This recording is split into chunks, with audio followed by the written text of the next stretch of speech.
para hoje, no dia que celebramos a noite de Natal. Então convido você a tirar uma meia hora desse dia, invocar o Espírito Santo e ler pausadamente Lucas capítulo 2, versículo de 1 a 14, que é o evangelho de hoje. É uma cena, então você vai contemplar esta cena. Depois de ler uma, duas, três vezes, para você se inteirar da cena, você vai se imaginar dentro dessa cena. Imaginar o nascimento de Jesus, onde que foi, como que se deu, lá na casinha deles, lá em Belém. Então veja só, não estranhe isso que eu disse. Tem um outro vídeo aqui no nosso canal, no qual nós explicamos como que se deu o nascimento de Jesus, segundo o relato de Lucas, que é bem diferente daquilo que está no imaginário piedoso popular da religião. Então, se você quiser aprender, procure aqui no nosso canal acerca do que a Bíblia diz acerca do nascimento de Jesus. Está aqui no nosso canal, aqui no YouTube, no Facebook, no nosso Spotify. Tá certo? Então você vai contemplar, vai imaginar aquela cena. A cena do nascimento de Jesus, a cena dos anjos conversando com os pastores indo até Jesus, adorando Jesus. Imagine, participe da cena. Se você quiser ser até um dos personagens, pode ser. O importante é você experimentar internamente essa cena. Algum detalhe da cena haverá de te chamar a atenção. Por quê? O que tem a ver com a sua vida? Aí você para e reflete. O que este detalhe tem a ver com a minha vida? Por que mexeu comigo? E a partir desse detalhe você reza, você conversa com Deus. Elabora a sua oração. Louva, bendiga, peça perdão, interceda. Não sei o que a palavra de Deus vai suscitar no seu coração. E depois você elabore, assuma um gesto concreto de praticar essa palavra. Qual gesto concreto essa palavra te interpela a realizar? A mim, pessoalmente, essa palavra, o que chama atenção é justamente o dado de que os anjos anunciam aos pastores, gente pobre e excluída daquela época, que são os beneficiários da boa notícia da chegada de Jesus. Jesus, luz de Deus para a humanidade, não é boa notícia, não é evangelho para todo mundo.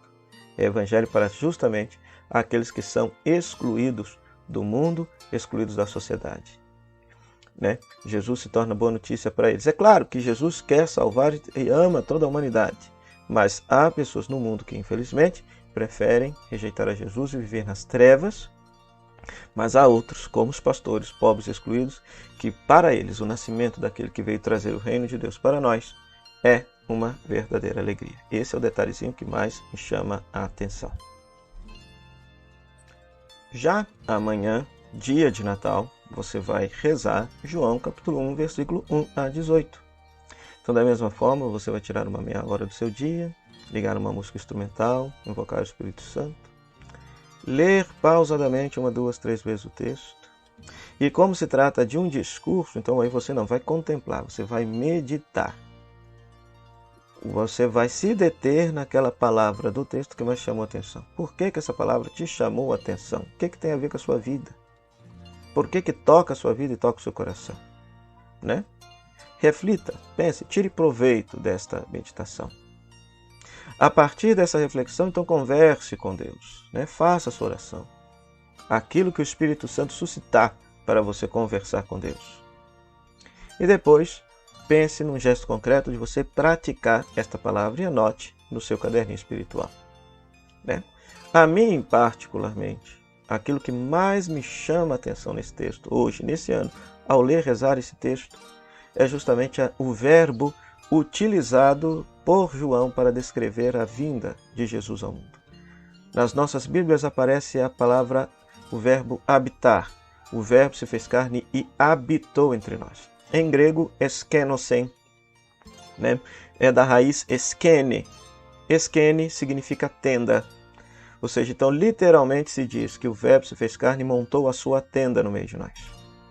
Para mostrar também, queridos irmãos, queridas irmãs, a provisoriedade desta presença de Deus no meio da humanidade, porque a tenda, lá no livro do Êxodo, olha só que interessante isso aqui, a tenda lá no livro do Êxodo era uma casinha provisória para guardar a Arca da Aliança, símbolo da presença de Deus com o povo.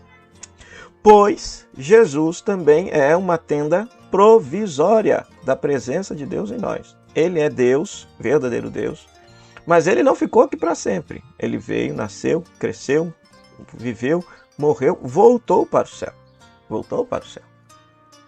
Então pensar, queridos irmãos, queridas irmãs, nossa, que alegria! Olha como que Deus se manifesta de uma forma absolutamente misteriosa. Aqueles que conviveram com Jesus, que olharam a Jesus, tocaram a Jesus, conversaram com Jesus, conviveram com Jesus, de repente não tinham a noção de que ele era Deus. Mas ele era Deus. Deus que montou sua tenda, morou entre nós. E além disso, a questão da tenda, o povo de Israel vivia em tendas no deserto, não vivia em casa. E só passaram a viver em casas quando eles chegaram na Terra Prometida, e aí conquistaram as cidades, e aí de fato moravam em casa, mas moravam em tendas. Então uma moradia simples, pobre e humilde. Então Deus não veio nos palácios, Deus não veio nos grandes centros de poder. Deus veio morar em nosso meio de uma forma simples e austera, pobre e humilde. Então isso talvez seja um grande exemplo também para nós, para a nossa espiritualidade, para a nossa vida cristã, para o nosso comportamento cristão. Por fim, querido irmão, querida irmã, aí já no domingo você vai tirar uma outra meia hora para rezar Lucas capítulo 2, versículo 41 a 52, que é o texto do Evangelho proposto para a festa da Sagrada Família. Narra justamente essa peregrinação de Jesus aos 12 anos ao Templo de Jerusalém e a sua, entre aspas, perda no templo. Jesus não estava perdido, ele sabia muito bem o que estava fazendo. Então você também vai tirar uma meia hora para poder rezar, ligar uma música instrumental, invocar o Espírito Santo, ler o texto pausadamente 1, 2, 3 vezes.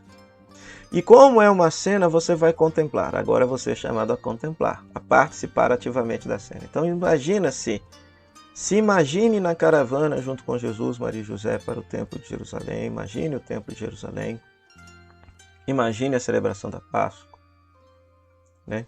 Imagine Jesus pegando o rolo da Torá e lendo a Torá pela primeira vez, que era o ritual de Bar Mitzvah, apesar que o texto bíblico não diz isso, né? Mas foi isso que Jesus foi fazer lá. Ele foi se tornar um adulto na religião judaica. Era um ritual que todo menino judeu aos 12 anos fazia, né? Então participe ativamente da cena, né? Imagine a busca desesperada de Maria e José quando descobriram que o menino sumiu, que o jovem sumiu, né? Como que eles ficaram, né? Então contempla, imagine, participe ativamente da cena. Você vai notar que um detalhe da cena te chama atenção. Por que te chama atenção? O que tem a ver com a sua vida, meu querido irmão, querida irmã? E a partir daí, então você reza, você conversa com Deus. A partir desse detalhezinho da cena que te chamou a atenção. Tá certo? E depois você anota no seu caderninho espiritual um gesto concreto para você viver e praticar esta santa palavra, tá bom?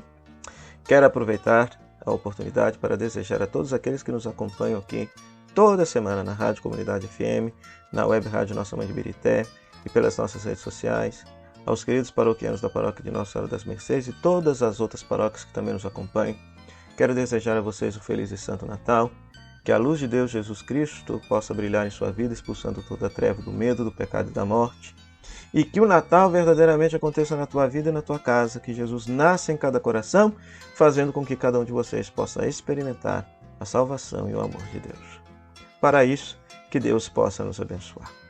O Senhor esteja convosco, Ele está no meio de nós, que a bênção de Deus Todo-Poderoso, Pai, Filho e Espírito Santo, desça sobre vós e permaneça para sempre. Amém.